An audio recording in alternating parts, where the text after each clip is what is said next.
Hello everyone, my name is Jitendra Chaudhary and welcome to all of you to this session जहां पे हम लोग start करने वाले हैं 11th स्टैंडर्ड की ज्योग्राफी की एनसीईआरटी जिसका टाइटल है फंडामेंटल ऑफ फिजिकल ज्योग्राफी। तो जब आपकी यूपीएससी की बात आती है तो चाहे वो प्रीलिम्स हो चाहे मेंस हो, ज्योग्राफी 11th स्टैंडर्ड की बुक आपके लिए बिल्कुल बेसिक बुक मानी जाती है जिसके ऊपर आपने सारे कॉन्सेप्ट्स को आप क्लियर करते हो। इससे पहले 6th स्टैंडर्ड से लेके 10th स्टैंडर्ड के एनसीईआरटी हम ऑलरेडी कंप्लीट कर चुके हैं जहां पे कुछ टॉपिक्स के बारे में कुछ कॉन्सेप्ट के बारे में हम लोगों को बिल्कुल बेसिक इंफॉर्मेशन मिली थी। यहां पे हम जो इंफॉर्मेशन हमारे पास पहले से है उसके ऊपर अपनी बिल्डिंग तैयार करेंगे, यानी कि यहां से हम कॉन्सेप्ट को थोड़ा सा एडवांस लेके जाएंगे। और अगर 11th स्टैंडर्ड और 12th स्टैंडर्ड की एनसीईआरटी अगर आपको अच्छे से समझ में आ जाती है, हर लाइन आपकी क्लियर हो जाती है, तो अब एक बात मान के चलिए, ज्योग्राफी के लिए यूपीएससी की आपकी 80 to 90% तैयारी हो जाती है। जी हां, 80 to 90%। देखिए, जब हम लोगों ने एनालिसिस किया था प्रीवियस ईयर के क्वेश्चंस का, या फिर हम लोगों ने जब प्रीवियस क्लासेस की एनसीईआरटी की थी, वहां पे भी हर टॉपिक के साथ मैंने आपको प्रीवियस ईयर के क्वेश्चंस करवाए थे, जिससे आपको यह अंदाजा पता चले कि इस टॉपिक से इस तरह के क्वेश्चंस यूपीएससी में पूछे जाते हैं। वही प्रैक्टिस हम कोशिश करेंगे कि 11th स्टैंडर्ड और 12th स्टैंडर्ड के एनसीईआरटी में भी आए, जहां से यूपीएससी से क्वेश्चन पूछे गए हैं वहां पे आपको बताया जाए कि यहां से क्वेश्चन आया है, चाहे वो प्रीलिम्स हो चाहे मेंस हो। इससे आपको यह आइडिया लग जाएगा कि हाँ, इस टॉपिक से किस तरह के क्वेश्चंस पूछे जाते हैं। वैसे आपको सजेस्ट करता हूं कि आप खुद एक स्मार्ट वर्क कर सकते हो। आप कोई भी सब्जेक्ट, किसी भी सब्जेक्ट का, वैसे तो हम तो ज्योग्राफी की बात करेंगे, ज्योग्राफी में कोई भी जब टॉपिक आप पढ़ते हो, प्रीवियस ईयर के क्वेश्चंस को उठाइए। आप ये देखिए कि उस टॉपिक से प्रीवियस ईयर क्वेश्चंस में कौन से क्वेश्चंस पूछे गए हैं। इससे आपको वो टॉपिक प्रिपेयर करने में ज्यादा हेल्प मिलेगी। आप उस टॉपिक की मल्टी डायमेंशंस कवर करोगे। अगर उसकी कुछ डायमेंशन एनसीईआरटी में नहीं दी गई है तो आप गूगल कर सकते हो, अपने टीचर से पूछ सकते हो, उस डायमेंशन को भी आप अपने नोट्स में इंक्लूड कर सकते हो। तो इस तरह से आप किसी भी टॉपिक को चारों डायमेंशन से कवर करते हो। तो आज दोस्तों हम लोग करने वाले हैं 11th स्टैंडर्ड की एनसीईआरटी। बहुत सारे बच्चे बहुत दिन से डिमांड कर रहे थे, क्योंकि 10th स्टैंडर्ड की एनसीईआरटी के बाद थोड़ा सा गैप आ गया था, लेकिन अभी वो गैप नहीं आएगा। अभी हम लोग एनसीईआरटी को कंटिन्यूस यहां पे करने वाले हैं। और जब भी ज्योग्राफी की एनसीईआरटी की बात आती है तो दो एनसीईआरटी आपकी 11th की हैं, दो एनसीईआरटी आपकी 12th की हैं, जो बिल्कुल फंडामेंटल और बेसिक एनसीईआरटी मानी जाती हैं। अगर किसी बच्चे ने 6 स्टैंडर्ड से लेकर 10th की एनसीईआरटी नहीं पढ़ी है, देखिए, अगर आपके पास समय है, अगर आप 2020 के लिए एम कर रहे हो या 2023 के लिए एम कर रहे हो एग्जाम देने के लिए, फिर तो आपको वो सीरीज भी देखनी चाहिए। वो सीरीज आपको चैनल की प्लेलिस्ट में जाके मिल जाएगी। बट अगर आपके पास समय नहीं है और अगर आप अभी अटेम्प्ट देना चाहते हो, मतलब नेक्स्ट ईयर अटेम्प्ट देना चाहते हो, फिर भी 10th और 11th की 9th 10th 11th और 12th की एनसीईआरटी आप फिर भी देख लीजिए। बट अगर आप पहले अटेम्प्ट दे चुके हो और आपको बेसिक बेसिक चीजों की अंडरस्टैंडिंग है, उसके बावजूद भी 11th और 12th स्टैंडर्ड की एनसीईआरटी आपके लिए बहुत ही ज्यादा इंपॉर्टेंट है। दो एनसीईआरटी यहां पे आती हैं, दो एनसीईआरटी यहां पे आती हैं। यहां से आपका पूरा फिजिकल ज्योग्राफी और ह्यूमन ज्योग्राफी का कॉन्सेप्ट क्लियर हो जाता है।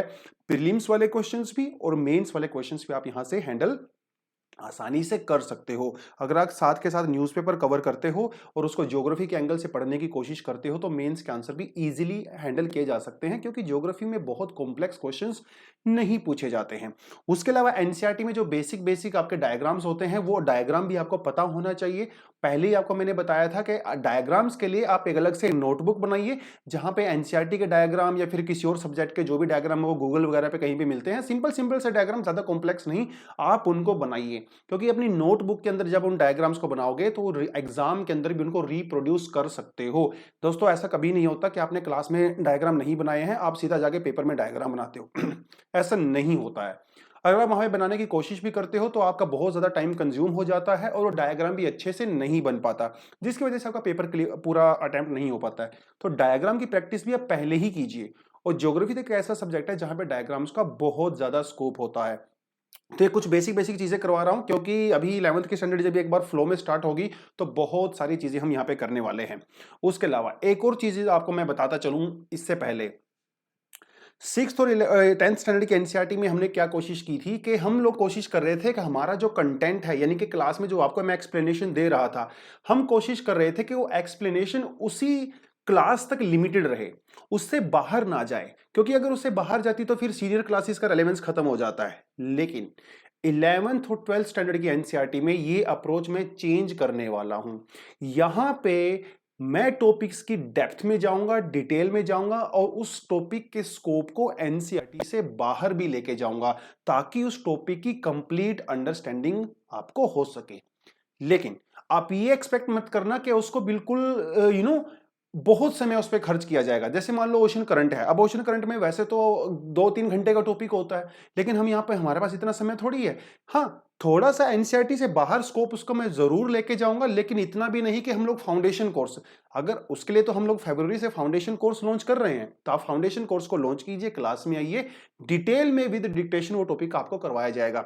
एनसीईआरटी के पर्सपेक्टिव से मैं कोशिश करूंगा कि उस टॉपिक के बियॉन्ड 10-20% जाया जाए, ताकि थोड़ी सी अंडरस्टैंडिंग आपकी डेवलप हो जाए। अगर आप सेल्फ स्टडी करते हो तो ये क्लास आपके लिए बहुत ही ज्यादा क्रूशियल होने वाली है। और वैसे अगर आपने कोई क्लास ज्वाइन की है तब भी 11th और 12th की एनसीईआरटी तो बिल्कुल आपके लिए समझ लीजिए बाइबल का काम करेगी when it comes to geography. चलिए तो स्टार्ट करते हैं, अब ज्यादा डिले नहीं करते हैं, बहुत ज्ञान हो गया 5-6 मिनट का।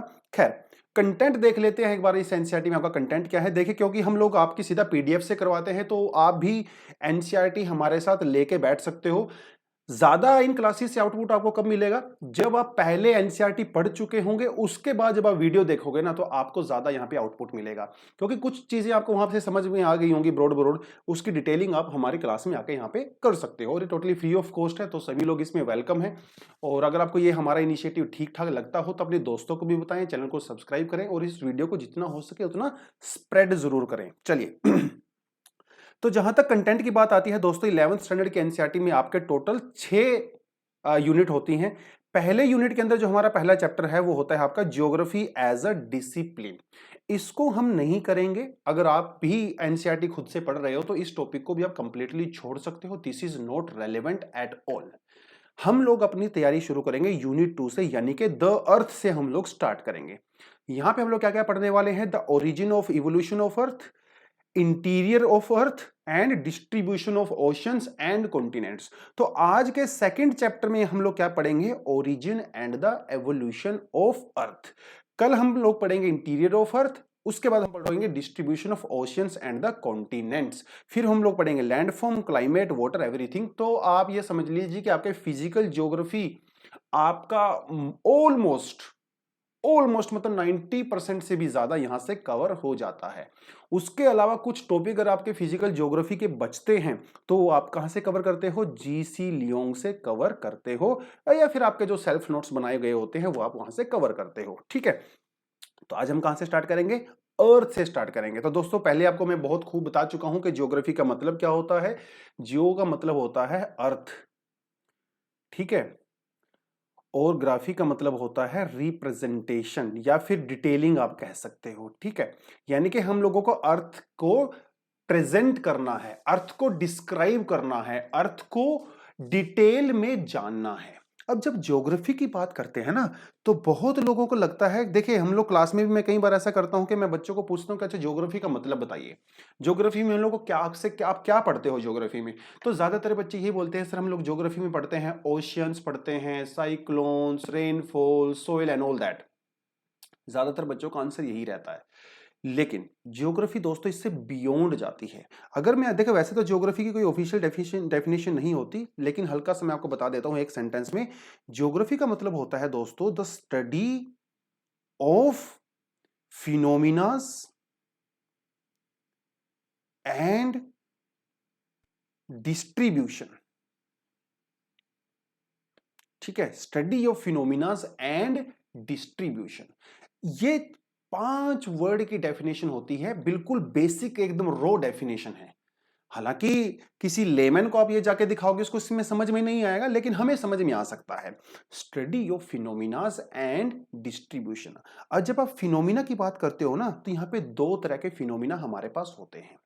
ठीक है, एक हमारे पास फिनोमिना होता है जो नेचुरल फिनोमिनाज होते हैं, एक हमारे पास फिनोमिना होते हैं जो ह्यूमन फिनोमिनाज होते हैं। ठीक है, मतलब जिसके लिए ह्यूमन रिस्पॉन्सिबल होते हैं और जो ह्यूमन क्रिएट करते हैं। एक नेचुरल होता है जो बिना ह्यूमन के भी अपने आप ही होता है। तो ये दो तरह के बेसिकली फिनोमिना हमारे पास होते हैं।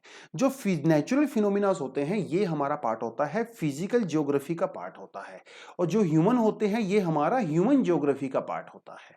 अब फिजिकल ज्योग्राफी में जैसे जहां पे ह्यूमन कोई भी तरह का, मतलब जब ह्यूमन एग्जिस्ट नहीं करते थे ना इस दुनिया में, तब भी ये फिनोमिना हो रहे थे, आज भी हो रहे हैं। फ्यूचर में जब ह्यूमंस यहाँ पे नहीं होंगे तब भी ये फिनोमिनाज होंगे। That is why they are called physical phenomenas. एक होते हैं ह्यूमन फिनोमिनाज। ये ह्यूमन फिनोमिनाज वो होते हैं जो ह्यूमंस ने या तो बिल्कुल जीरो से बनाया है या फिर नेचुरल फिनोमिनाज के अंदर कुछ ऑलरेडी चेंज किया है, वो होते हैं ह्यूमन फिनोमिनाज। नेचुरल फिनोमिना की जैसे बात करो तो यानी you will talk about the cyclones, you will talk about the rainfall, you will talk about the plate tectonics, you talk about the pressure, wind, etcetera etcetera. These all are the volcanic and all that physical phenomenas. तो ये physical geography का part है जहां पे हम लोग इन चीजों को पढ़ते हैं। On the other hand, we have a human geography जहां पे we talk about the phenomena which are generated or impacted by the human activities। जैसे आप इरिगेशन की बात करो, इरिगेशन ह्यूमन फिनोमिना है ना, हम लोगों ने तो इरिगेशन को बनाया है। जैसे आप एग्रीकल्चर की बात करो, agriculture is not a natural phenomena, it's a human phenomena, हम लोगों ने एग्रीकल्चर स्टार्ट किया है, राइट।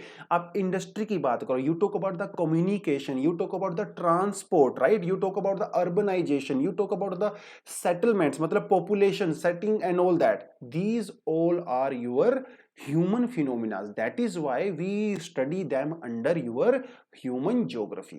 तो ये ही दो ज्योग्राफी हमारे पास होती हैं, फिजिकल ज्योग्राफी और ह्यूमन ज्योग्राफी। तो ये हल्का सा आपको मैंने यहाँ पे बता दिया है।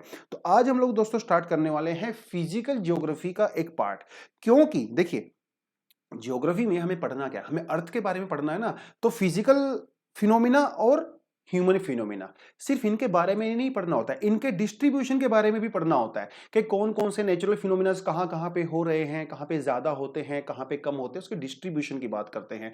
जैसे we talk about the volcanic distribution, earthquake distribution, population distribution, communication, agriculture, irrigation, industry and all that.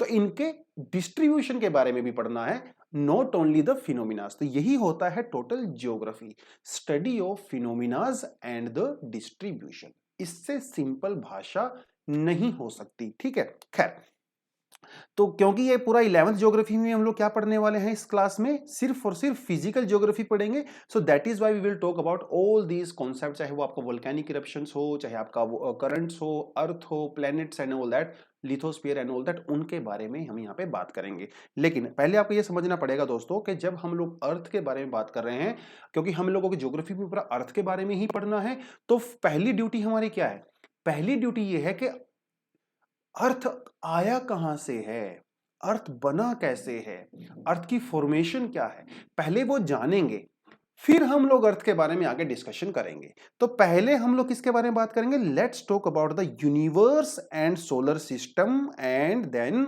Earth. Earth के बारे में ऊपर पहुंचने के बाद फिर हम लोग अर्थ के बारे में डिस्कशन करेंगे। तो सबसे पहले मतलब जो सेकंड चैप्टर आपका यहाँ पे आता है, that is about the earth, ठीक है। तो मेजर जो डिस्कशन होगा यहाँ पे अर्थ के बारे में होगा, लेकिन उससे पहले थोड़ी सी डिस्कशन हम लोग यूनिवर्स के बारे में भी पढ़ेंगे। देखिए, पहले आपको मैं बताता चलूं, इस यूनिट के स्टार्ट होने से पहले यहाँ पे कुछ बेसिक कॉन्सेप्ट आपके मैं यूनिवर्स के करवाने वाला हूं। यूपीएससी में प्रीलिम्स में पहले लाइक 2012-13 से पहले कुछ क्वेश्चंस यहां से पूछे जाते थे प्रीलिम्स में, मेंस में तो खैर नहीं पूछा जाता, लेकिन अभी पिछले 8-10 सालों में यहां से कोई क्वेश्चन नहीं पूछा जाता है यूनिवर्स से, क्योंकि ये पूरी फैक्चुअल टाइप की इंफॉर्मेशन है। ठीक, कभी कभार कोई क्वेश्चन आ सकता है, लेकिन वो साइंस एंड टेक वाले पोर्शन से ऑलमोस्ट कवर हो जाता है। जैसे there was a question about the light year, कि लाइट ईयर किसकी यूनिट है, ये टाइम की यूनिट होती है, डिस्टेंस की यूनिट होती है, इस तरह का एक बेसिक सा क्वेश्चन था। तो कोई ऐसा लंबा चौड़ा क्वेश्चन यहाँ से नहीं आता है कि आप हर प्लेनेट को याद करने बैठो, उसका डिस्टेंस कितना होता है जी, उसकी डेंसिटी कितनी होती है ना, ये सब उसका रोटेशन रेवोल्यूशन पीरियड वगैरह, वो सब आपके लिए इंपॉर्टेंट बिल्कुल भी नहीं है ना। तो वो उसमें हम लोग नहीं जाएंगे, बिल्कुल बेसिक बेसिक कुछ कंसेप्चुअल चीजें आपको करवाने की कोशिश करूंगा। यूनिवर्स के बारे में समझ में आ जाए तो बढ़िया है, नहीं समझ में आए तो भी कोई ऐसी प्रॉब्लम नहीं है, क्योंकि बेसिक ये हमारा ज्योग्राफी का पार्ट है भी नहीं। हम इसको आगे सेकंड चैप्टर से ही स्टार्ट करेंगे। तो पहले दोस्तों बात जान लेते हैं ओरिजिन ऑफ अर्थ के बारे में, कि भैया जिस धरती में हम रहते हैं ये हमारी धरती माता है। धरती माता की माता कौन है, मतलब धरती माता कहां से आई है, तो पहले ये जानना हमारे लिए जरूरी है। देखिए, सदियों से फिलोसफर लोग कौन होते हैं? जो अकेले बैठे रहते हैं और सोचते रहते हैं। फिलोसफर लोग यही तो होते हैं ना, किसी चीज को देखेंगे और उसके बारे में कोशिश करेंगे, ये कहाँ से आया, ये क्या करता है, इसका काम क्या है, इसका फ्यूचर क्या होगा, इसका प्रेजेंट क्या है। यही तो काम होता है ना फिलोसफर का। तो जब से फिलोसफी पैदा हुई, या जब से इंसान के अंदर आप ये कह सकते हो कि थोड़ी सी समझ में आने लगी, कॉग्निटिव एवोल्यूशन हमारा हुआ, तब से इंसान इस क्वेश्चन का आंसर ढूंढने की कोशिश कर रहा है कि यार ये अर्थ एक्चुअली है क्या, कहां से ये आई है, ये लाइफ कहां से आई है, मेरा पर्पस क्या है, मैं कहां से आया हूं, मैं जाऊंगा कहां, मरने के बाद मैं कहां जाता हूं। ये फिलोसफिकल क्वेश्चन सिर्फ आज से ही नहीं, हजारों साल से इंसान के दिमाग में चल रहे हैं। तो ये अर्थ को लेके भी बहुत सारे फिलोसफर्स ने अपनी अपनी समझ के हिसाब से बहुत सारी डिफरेंट डिफरेंट थ्योरीज दी हैं। जितनी उनकी समझ थी उतनी दे दिया, राइट। क्योंकि उस समय में नॉलेज भी हमारी लिमिटेड थी। अब भैया अगर आप बात करोगे कोई 14 सेंचुरी में 15 सेंचुरी में है, तो उस आदमी के पास सैटेलाइट थोड़ी ही है, उसको थोड़ी पता है चीजों का, है ना। वो अपने टाइम के हिसाब से उसने कोई थ्योरी दिया। आज के समय में जो साइंटिस्ट हैं वो आज के हिसाब से थ्योरी देते हैं। 50 साल बाद, 100 साल बाद, 200 साल के बाद उस समय जो हमारी साइंटिफिक नॉलेज होगी उसके हिसाब से हम लोग उसको डिस्क्राइब करेंगे, राइट। तो बहुत समय से बहुत सारे फिलोसफर और साइंटिस्ट लोगों ने ये क्वेश्चन पूछना शुरू किया कि अर्थ एक्चुअली आई कहां से है, और अपनी समझ के हिसाब से उन्होंने अलग अलग थ्योरीज यहां पे देना स्टार्ट किया अबाउट ओरिजिन ऑफ अर्थ। तो उन अर्ली फिलोसफर में से एक फिलोसफर रहे हैं, बहुत ही जबरदस्त फिलोसफर हैं, जर्मनी के इमैनुअल कांट। इनको आप जीएस पेपर 4 में भी पढ़ते हो, लेकिन जीएस पेपर में 4 में इनका अलग कंसेप्ट पढ़ा जाता है, यहां पे अलग कंसेप्ट पढ़ा जाता है। तो फिलोसफर आदमी थे भैया, सोचने लगे बैठ के, हरे अर्थ कहां से आया होगा, कैसे आया होगा, शुरू में क्या रहा होगा, ये सूर्य कहां से आया होगा, दिन कैसे होता है, रात कैसे होता है ना। सोचा होगा बैठ के। जब उसने बैठ के सोचा तो फिर उसने जो है अपनी एक थ्योरी दिया इमैनुअल कांट ने, ठीक है। इमैनुअल कांट ने जो थ्योरी दिया दोस्तों, उसको कहा जाता है नेबुलर हाइपोथेसिस। क्या कहते हैं? Nebular hypothesis. देखिए, हाइपोथेसिस का मतलब होता है थ्योरी, ठीक है। और नेबुला क्या होता है? Nebula is nothing but a cloud, it's a cloud of gases, dust particles, ठीक है, उसे नेबुला कहते हैं। अब बेसिकली आप इसको क्लाउड भी बोल सकते हो ना, cloud of dust and other particles, ठीक है, gas, water and all that, सब कुछ होता है नेबुला के अंदर। अब ये जो इमैनुअल कांट ने जो थ्योरी दी थी, इसी थ्योरी को फर्दर थोड़ा सा इंप्रूव किया किसने? लाप्लास ने इंप्रूव किया। तो ये थोड़ा सा आपको यहाँ पे ध्यान रखना है, दोनों लोगों के नाम याद रखने हैं, थ्योरी के अंदर जाने की जरूरत नहीं है। क्योंकि as long as if you do not have geography as an optional, we do not need to know about their theories for the general studies, ठीक है। जानने की ज्यादा जरूरत नहीं है, क्योंकि ये टॉपिक अपने आप में ही बहुत बड़ा हो जाता है, जो ऑप्शनल वाले बच्चे बेसिकली यहाँ पे करते हैं। But you know should know कि लाप्लास और इमैनुअल कांट ने हमें एक नेबुलर हाइपोथेसिस दिया था। लेकिन मैंने पहले आपको बताया कि जैसे हम इस एनसीईआरटी में थोड़ा सा बियॉन्ड जाएंगे एनसीईआरटी से, इसीलिए आपको हल्का सा इंस्ट्रक्शन दे देता हूं कि ये एक्चुअली इमैनुअल कांट और नेबुलर हाइपोथेसिस और ये लाप्लास एक्चुअली है क्या, हल्का सा आइडिया देता हूं, ज्यादा दूर नहीं जाएंगे, ठीक है। देखिए, नेबुला का मतलब क्या होता है? क्लाउड, आपको मैंने पहले ही बताया, ठीक है। तो cloud of different gases, dust particles etcetera etcetera, ठीक है। इमैनुअल कांट ने क्या कहा? 1755 में इसने अपनी थ्योरी दिया। इसने कहा कि भैया देखो, जो पूरे का पूरा सोलर सिस्टम है, ये सोलर सिस्टम ना एक क्लाउड है। क्या है? क्लाउड। क्लाउड को उसने बोला नेबुला। और इस नेबुला के अंदर क्या है? इस नेबुला के अंदर अलग अलग तरह की गैसेस हैं, अलग अलग तरह के डस्ट पार्टिकल्स हैं, वाटर है, सब कुछ है इसके अंदर। और ये कैसा है? ये कोल्ड है, वो ठंडा है और स्टेशनरी है, मतलब हिल भी नहीं रहा है, एक ही जगह पे खड़ा हुआ है। It's a cloud of dust particles, water particles, different gases. It is very cold and it is stationary in position. ऐसा इमैनुअल कांट ने इमेजिन किया। ठीक है, कर लिया भैया, कुछ नहीं कर सकते। अब आते हैं अगले स्टेप पे। उसने कहा कि देखो, over a period of time क्या हुआ? ग्रेविटी हुई। और ग्रेविटी क्या करती है? ग्रेविटी चीजों को अपनी तरफ पुल करती है। तो ग्रेविटी ने क्या किया, इसके अंदर जो छोटे छोटे पार्टिकल थे, जिसे इसने प्राइमोर्डियल मटेरियल कहा। प्राइमोर्डियल मतलब जो बहुत एंशिएंट टाइम के होते हैं, उसको प्राइमोर्डियल बेसिकली कहा जाता है। तो इसने कहा कि ग्रेविटी की वजह से धीरे धीरे उन पार्टिकल्स के बीच में कोलिजन होने लगा। वो आपस में टकराने लगे। और जब दोस्तों चीजों का आपस में कोलिजन होता है, टकराती है, तो क्या निकलता है? हीट निकलती है, एनर्जी निकलती है। देखो आप यहाँ पे अगर क्लैपिंग करोगे तो आपकी हथेलियां भी गर्म हो जाती हैं। किसी को जब आप चांटा मारते हो तो उसके गाल भी तो गरम गरम हो जाते हैं ना, वो हीट की वजह से निशान भी छप जाता है कई बार। यही है बस पूरा खेल। तो उसने कहा कि ग्रेविटी की वजह से जब उनके अंदर वो पार्टिकल्स आपस में टकराने लगे तो उनके अंदर क्या हुआ? हीट पैदा हुई। और जब हीट पैदा हुई तो मोशन पैदा हुआ। और धीरे धीरे उस हीट की वजह से वो पूरे के पूरे क्लाउड के अंदर एनर्जी आ गई। और जब एनर्जी आई तो पूरे का पूरा क्लाउड रोटेट करने लगा। क्या करने लगा? रोटेट। और वो रोटेट करते करते बहुत सारा मटेरियल चारों तरफ फैल गया, रिंग्स की फॉर्म में फैल गया। कैसे फैल गया? रिंग्स। ठीक है, जैसे ये देख रहे हो ना डायग्राम में, देखो रिंग्स। तो उसने कहा वो रिंग्स में फैल गया। और इस रिंग के बीच में, मिडल में क्या था? मिडल में हीट पैदा हुई, जिसे क्या कहा गया? सन। के भैया ये हमारे सूर्य देवता हैं। और ये बाहर जो रिंग हैं, धीरे धीरे उन रिंग्स के अंदर जो मटेरियल था वो आपस में जुड़ने लगा, कंबाइन होने लगा, और उसका साइज इंक्रीज होने लगा। धीरे धीरे इन रिंग से क्या बन गया? आपके प्लैनेट्स बन गए। आज भी ये रिंग्स यहाँ पे मौजूद हैं। मतलब जो आपके ऑर्बिट्स हैं ना, they are nothing but the rings. And what these planets did, they cleared their surrounding.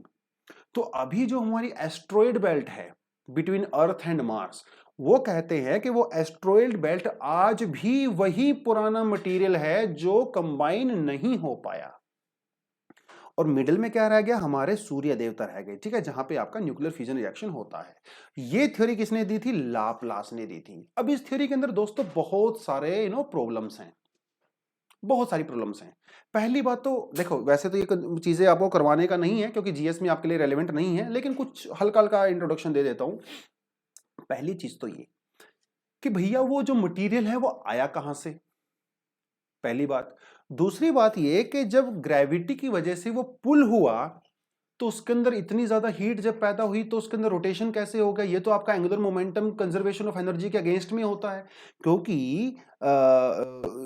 Immanuel Kant ने कहा कि धीरे धीरे उसका साइज इंक्रीज होने लगा और उसकी रोटेशन भी इंक्रीज होने लगी। लेकिन ऐसा नहीं होता है, जब साइज इंक्रीज होता है तो रोटेशन डिक्रीज होती है। तो ये बिल्कुल फिजिक्स के नियमों के खिलाफ था। तो कुछ चीजें ऐसी थी जो इसको बहुत क्रिटिसाइज किया गया। लेकिन बाद में कौन आया? बाद में इनका चेला आया जिसे कहा गया लाप्लास।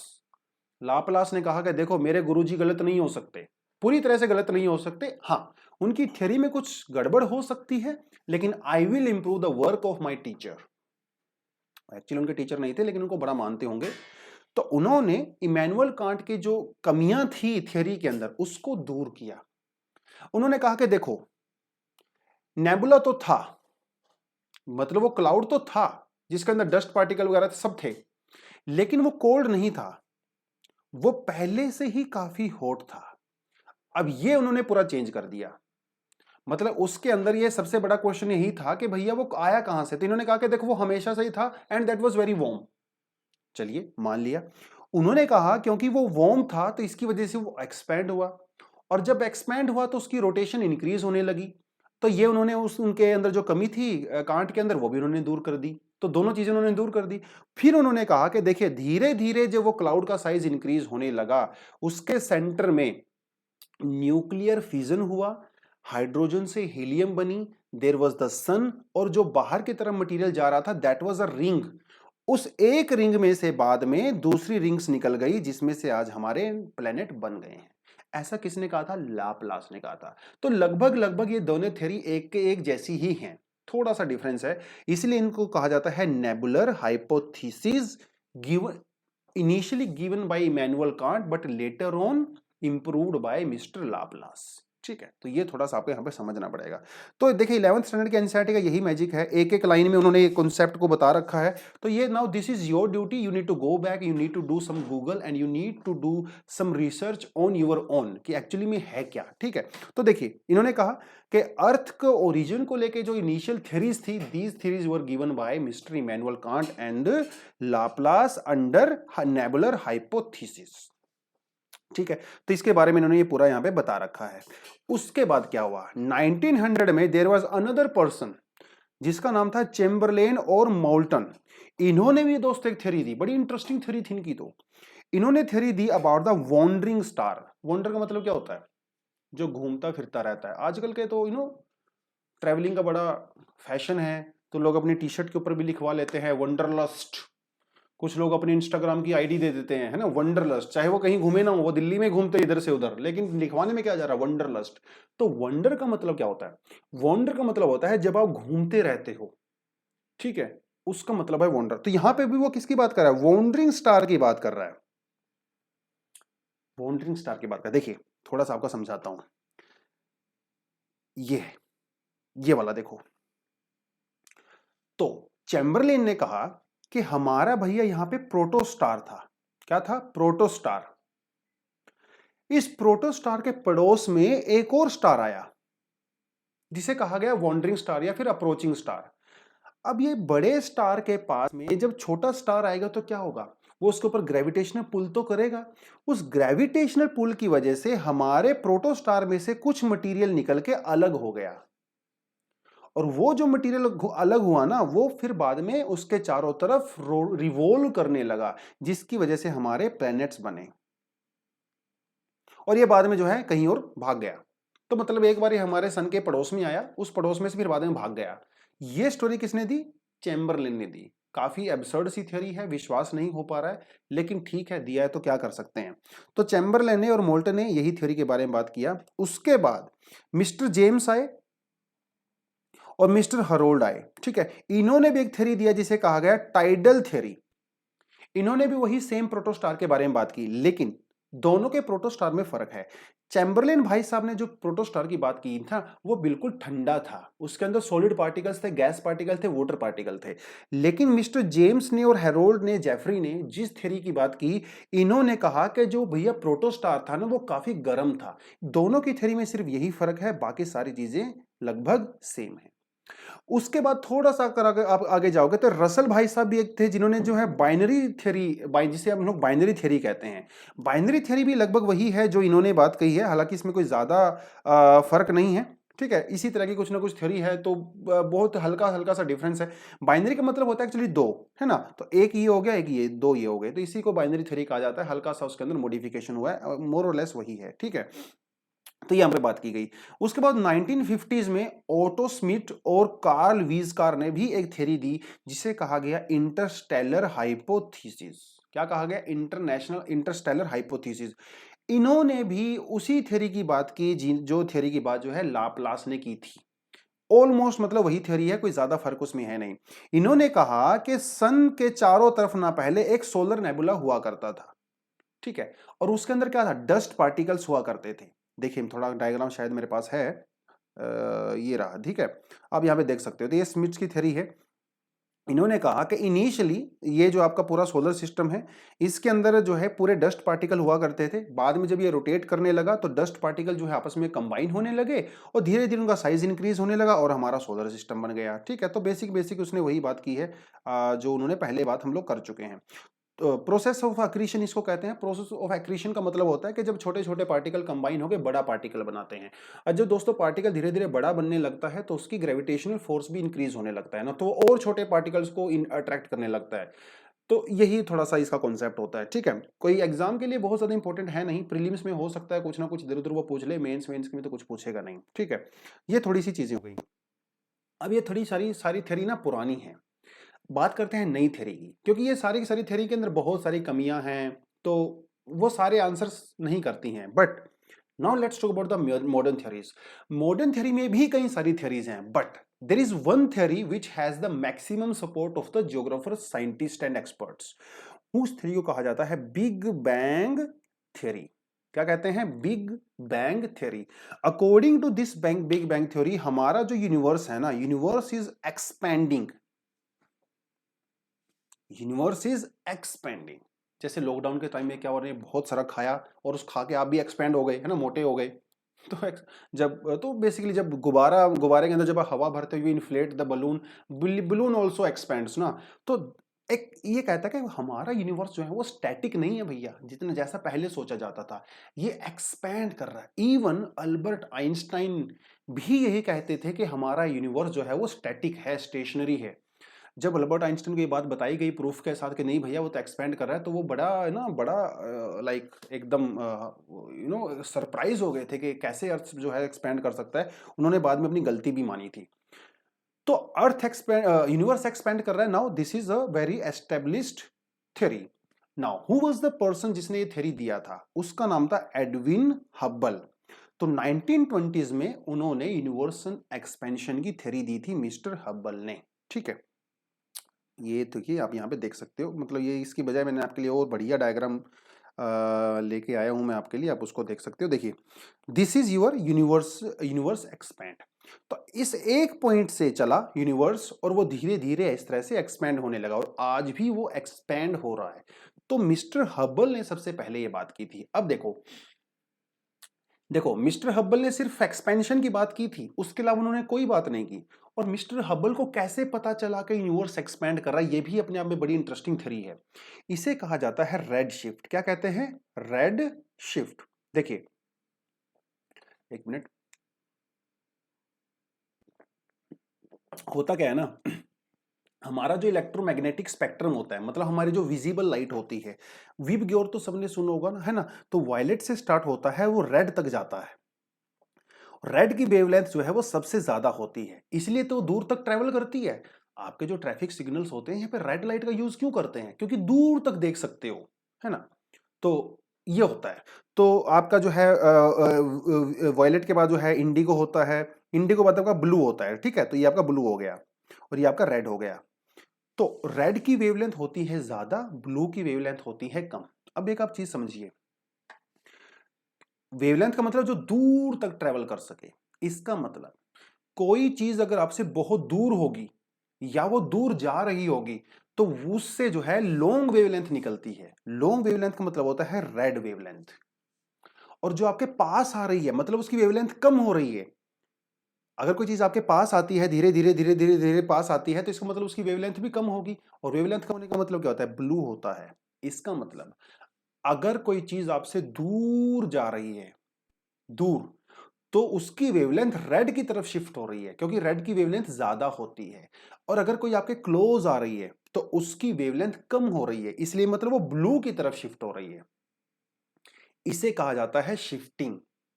और हब्बल ने इस एक्सपेरिमेंट किया, उन्होंने ये पाया कि भैया जो ये गैलेक्सीज है ना, ये रेड की तरफ क्यों शिफ्ट हो रही हैं। देखिए, हब्बल ना एक बड़े ही इंटरेस्टिंग टाइप के आदमी थे। वो क्या करते थे कि घर की छत के ऊपर एक उन्होंने बहुत बड़ा टेलीस्कोप लगा रखा था और उस टेलीस्कोप से ना वो बड़ा ही हैरानी के साथ ना देखते रहते थे, स्टार्स को, गैलेक्सीज को देखते रहते थे।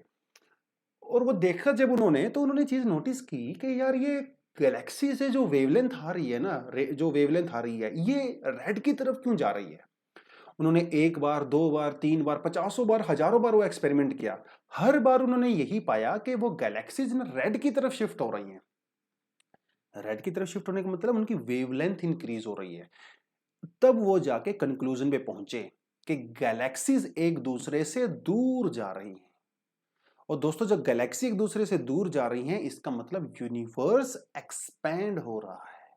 तो रेड शिफ्ट का यूज करके उन्होंने यूनिवर्सल एक्सपेंशन की थ्योरी दी थी। और आज भी यूनिवर्स लगातार एक्सपैंड कर रहा है। इसका हमें पता चलता है रेड शिफ्ट से और सीबीएमआर से। क्या किससे पता चलता है? सीबीएमआर। देखिए, सीबीएमआर क्या होता है? ये माइक्रोवेव रेडिएशंस होती हैं। मतलब जब बिग बैंग हुआ था उसके कुछ समय के बाद यूनिवर्स के अंदर जो है माइक्रोवेव रेडिएशंस निकली थी। वो माइक्रोवेव रेडिएशंस आज भी हम लोग डिटेक्ट कर सकते हैं, आज भी उसको डिटेक्ट कर सकते हैं, जिसकी वजह से पता चलता है कि हमारा यूनिवर्स एक्सपैंड हो रहा है। ठीक है, चलिए, तो एक्सपेंशन तो उन्होंने बता दिया। एक्सपेंशन के बाद साइंटिस्ट लोगों ने सोचा कि यार जब यूनिवर्स एक्सपैंड हो रहा है तो इसका मतलब इसका कोई ना कोई स्टार्टिंग पॉइंट भी होगा। सोचने की बात है, स्टार्टिंग पॉइंट भी होना चाहिए। तो तब जाके जब कुछ मैथमेटिकल कैलकुलेशंस की गई तो उन्होंने पाया कि यूनिवर्स के अंदर जितनी भी मैटर है, एनर्जी है, एवरीथिंग, ये एक बहुत पुराने समय पहले एक ही जगह पे हुआ करता था। ठीक है, ये उन्होंने एक्सपेरिमेंट किया। मतलब आप थोड़ा थोड़ा सा समझते रहिए कि मैं क्या कह रहा हूं। तो पहले एक्सपेंशन की ही पूरी बात कर लेते हैं। तो एडवन हब्बिल ने जो एक्सपेंशन की बात की, एक्सपेंशन इन द सेंस कि देखिए, यहां पे आपको दो चीजें ध्यान रखना है। यूनिवर्स एक्सपैंड कर रहा है, इसका मतलब गैलेक्सीज के बीच में आपस में डिस्टेंस इंक्रीज हो रहा है। एक गैलेक्सी दूसरी गैलेक्सी से दूर जा रही है। बट यहां पे एक बट है, गैलेक्सी से एक दूसरे से दूर जा रही हैं, लेकिन गैलेक्सी के बीच में जो गैलेक्सी अपने आप में एक्सपैंड नहीं हो रही है। गैलेक्सीज के बीच में डिस्टेंस बढ़ रहा है, लेकिन गैलेक्सी खुद एक्सपैंड नहीं हो रही है। ये भी बहुत इंटरेस्टिंग चीज है। देखिए डायग्राम में आपको दिखा देता हूं। देखिए जैसे बलून होता है, उस बलून के ऊपर आप छोटी छोटी डॉट्स लगाते हो, तो जब आप उस बलून को इन्फ्लेट करते हो, उसमें हवा भरते हो, तो बलून एक्सपैंड होता है। तो बलून को समझ लिया आप, जब पूरा यूनिवर्स है, लेकिन उसके ऊपर वो जो डॉट्स आपने लगाई हैं, क्या वो भी एक्सपेंड होती हैं? जी हाँ, वो भी एक्सपेंड होती हैं। इसका मतलब उस एक्सपेरिमेंट से आप पूरी तरह से यूनिवर्स को एक्सप्लेन नहीं कर सकते। लेकिन आप ये सोचिए कि मान लो उस बलून जो आप फैला रहे हो, उसके ऊपर कुछ कॉकरोच बैठे हुए हैं। तो जब बलून का साइज इंक्रीज होगा, वो इन्फ्लेट करेगा, तो क्या कॉकरोच का साइज भी बढ़ेगा? नहीं बढ़ेगा, है ना। ये आप इस तरह से इसको एक्सप्लेन कर सकते हो। तो जो आपका यूनिवर्स है वो आपका बलून है, जो आपके कॉकरोच हैं वो आपकी गैलेक्सीज हैं। ये ज्यादा बढ़िया रिप्रेजेंटेशन है आपके एक्सपेंडिंग यूनिवर्स की। ठीक है, इसने भी बताया, देखिए इसने भी यही बात बोली है कि जब यूनिवर्स एक्सपेंड करता है तो गैलेक्सीज के बीच में डिस्टेंस इंक्रीज होता है, लेकिन गैलेक्सी खुद इनका साइज इंक्रीज नहीं होता है, तो इनका साइज बिल्कुल सेम रहता है। ठीक है, ये थोड़ा सा आपको यहां पे समझना पड़ेगा। चलिए, तो जब ये एक्सपैंड हो रहा है तो बहुत साल पहले मतलब अराउंड 14 बिलियन ईयर्स अगो, अगर आप एनसीईआरटी की लैंग्वेज में बात करो तो 13.7 बिलियन ईयर्स अगो ये सारे के सारा यूनिवर्स एक ही पॉइंट के ऊपर सिचुएटेड था। सारा का सारा जितना भी आपको नजर आ रहा है ना, material, everything, all energy and everything, even time, time भी जीरो हो गया था वहां पे। टाइम वाज जीरो उस सिंगल पॉइंट के ऊपर। उस सिंगल पॉइंट को क्या कहा जाता है? उसे कहा जाता है सिंगुलैरिटी। क्या कहते हैं? सिंगुलैरिटी। याद रहेगा आपको, वो it was a very tiny ball, है ना, वो छोटे साइज की थी। हमें नहीं पता कितने छोटे साइज की थी, क्रिकेट बॉल की भी हो सकता है, टेनिस बॉल भी हो सकती है, आपके जो मार्बल्स होते हैं कंचे, उतना भी हो सकता है। तो वो लेकिन छोटा सा पॉइंट हुआ करता था। तो दैट वाज योर सिंगुलैरिटी। अब आप ये सोच के देखिए कि इतने यूनिवर्स के अंदर इतना सारा मैटर है, गैलेक्सीज हैं, स्टार्स हैं, प्लैनेट्स हैं ना, ब्लैक ब्लैक मैटर भी है भैया, डार्क एनर्जी है। Everything was concentrated in a single point. इसको इमेजिन भी नहीं किया जा सकता, टू बी ऑनेस्ट। तो उसके अंदर जो है इनफाइनाइट डेंसिटी थी। क्या थी? Infinite density, and time was zero.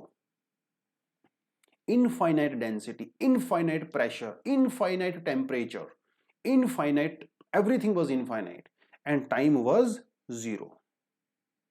लेकिन कितने समय के लिए रहता? भैया इतना ज्यादा कुछ इनफाइनाइट था तो एक दिन तो ब्लास्ट होना ही था। Ultimately 13.7 billion years ago there was a blast, और ये कोई छोटा मोटा ब्लास्ट नहीं था भैया। इस पूरे ब्लास्ट ने पूरा यूनिवर्स बना दिया। It was the biggest blast ever. ठीक है, जिसे कहा जाता है बिग बैंग। क्या कहते हैं? इस ब्लास्ट को कहते हैं बिग बैंग। बैंग का मतलब होता है ब्लास्ट होता है ना, तो it was the biggest bang, so that is why it is called big bang. तो 13.7 बिलियन ईयर्स और 13.8 बिलियन ईयर्स, ठीक है, आजकल कुछ लोग इसको 14 बिलियन ईयर्स भी कह देते हैं। तो दिस ब्लास्ट हैपेंड।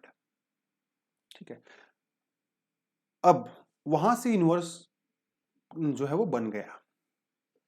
उसके बाद जो है, जब वो एक्सपेंशन, जब वो ब्लास्ट हुआ, तो सारा सभी चीजें जो है वो चारों तरफ फैलना शुरू हो गई। तो वहां से जो एनर्जी निकली, जो टेम्परेचर निकला, एवरीथिंग, है ना, इट स्टार्टेड स्प्रेडिंग एवरीवेयर। और जब ये चारों तरफ फैलने लगा तो वो धीरे धीरे पहले के कंपैरिजन में उतना ज्यादा गर्म नहीं रहा। तो धीरे धीरे हल्का फुल्का वो ठंडा होने लगा। और आज भी आपका यूनिवर्स ओवरऑल ठंडा हो रहा है, क्योंकि जितना जितना वो एक्सपेंड करता रहेगा वो ठंडा होता चला जाएगा, है ना। हमारी एयर भी तो ऐसी ही होती है ना, जब सरफेस से जब एयर जो है हीट को एब्जॉर्ब करती है तो धीरे धीरे ऊपर की तरफ राइज करती है। कन्वेक्शन करंट्स हम लोगों ने पढ़ लिया है ना, तो धीरे धीरे कन्वेक्शन की वजह से ऊपर जाती है। जैसे जैसे ऊपर की तरफ जाती है तो वो एक्सपेंड होती रहती है आपकी एयर, और जब वो एयर एक्सपेंड होती है तो धीरे धीरे ठंडी होने लगती है। तो same principle applies on the universe as well, because our universe is expanding, that is why it is getting cooled day by day।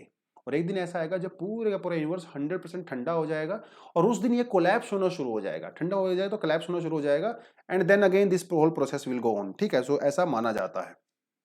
खैर, तो ये चीज आपको यहाँ पे समझने आने की जरूरत है। तो वो जो टाइम था, टाइम वाज जीरो ना, उसके बाद जो है 1 सेकंड, 2 सेकंड, 3 सेकंड, 4 सेकंड, हर सेकंड, हर मिली सेकंड, हर मिली मिली मिली मिली मिली सेकंड चीजें बहुत जल्दी इंप्रूव हो रही थी, है ना। Energy was also created, time was also created, matter was also created. उससे पहले तो कुछ था ही नहीं दुनिया में, सब कुछ जीरो था। तो everything created from that single blast which is called big bang. अब आप यहाँ पे ये समझने की जरूरत है, क्या कह रहा है। देखिए आपके एनसीईआरटी में क्या लिखा हुआ है, within first 3 minutes, within first 3 minutes from the big bang event first atom began to form. मतलब 3 मिनट के अंदर पहला एटम बन गया। But unfortunately this information is incorrect.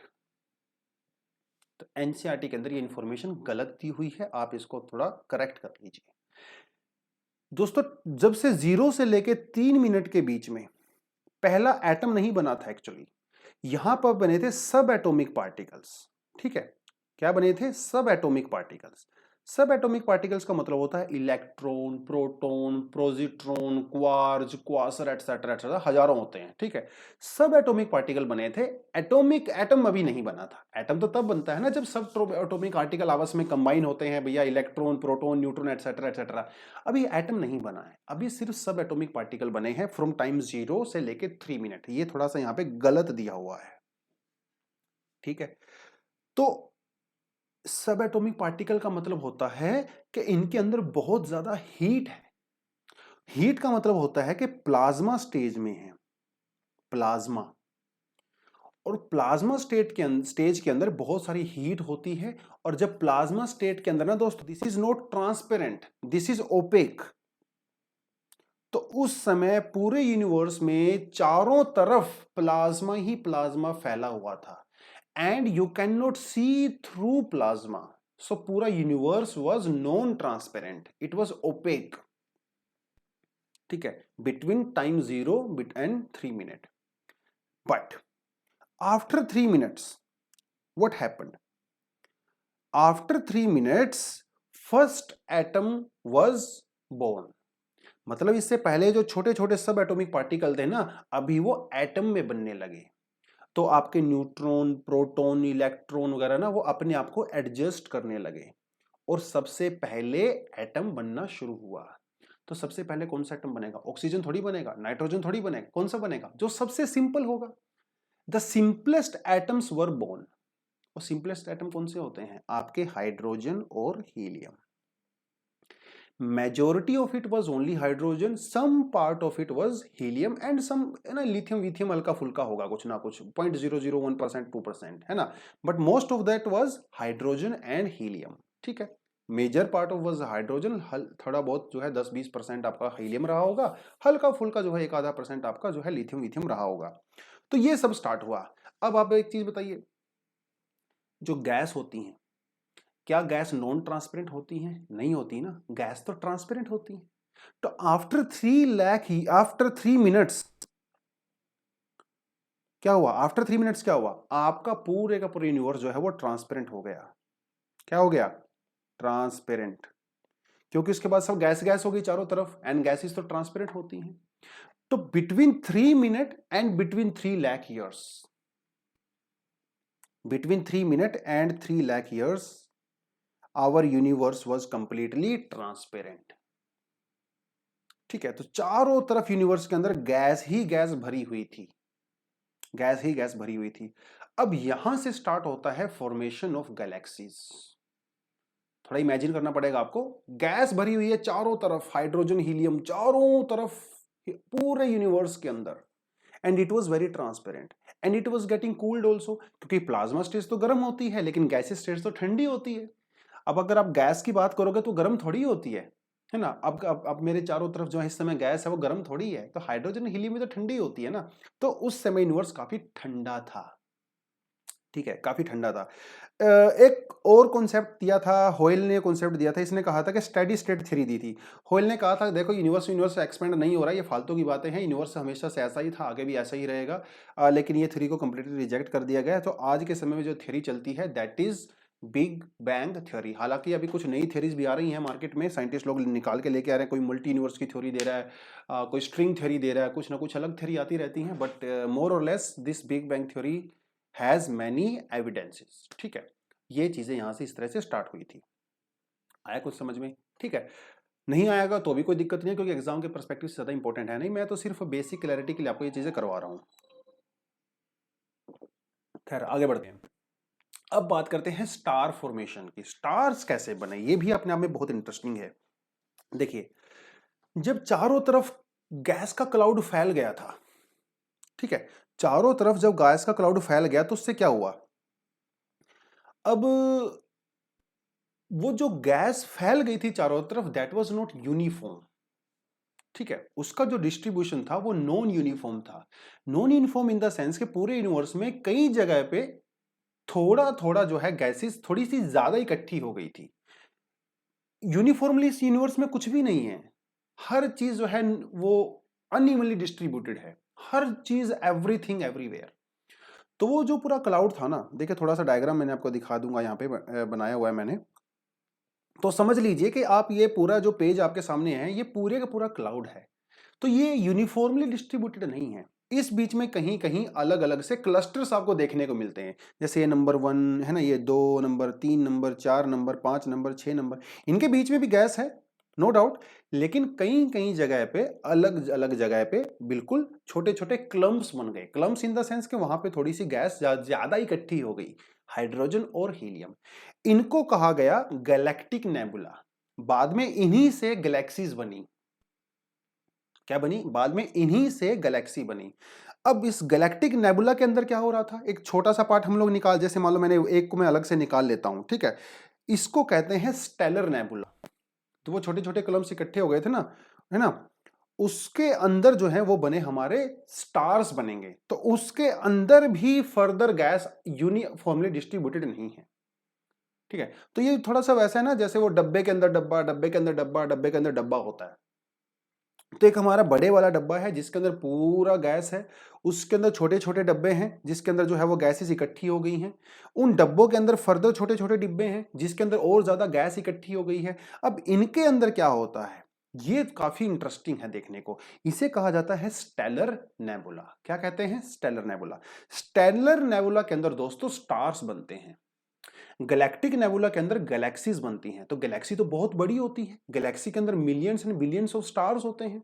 ठीक है, बहुत सारे स्टार का प्लेनेटरी सिस्टम भी होता है, बहुत सारे का नहीं होता है। तो हर स्टार का प्लेनेटरी सिस्टम थोड़ी होता है, किसी का होता है किसी का नहीं होता है। ठीक है, तो ये बन गए थे हमारे इस तरह से स्टेलर नेबुला। देखिए इसके अंदर वो ही बात बताई गई है, गैलेक्सीज का जो साइज होता है ना वो 80 लाइट ईयर से लेके 150,000 लाइट ईयर तक हो सकता है। तो गैलेक्सीज इतनी बड़ी हो सकती हैं, और इन गैलेक्सीज में बहुत सारे billions and billions and billions of stars पाए जाते हैं।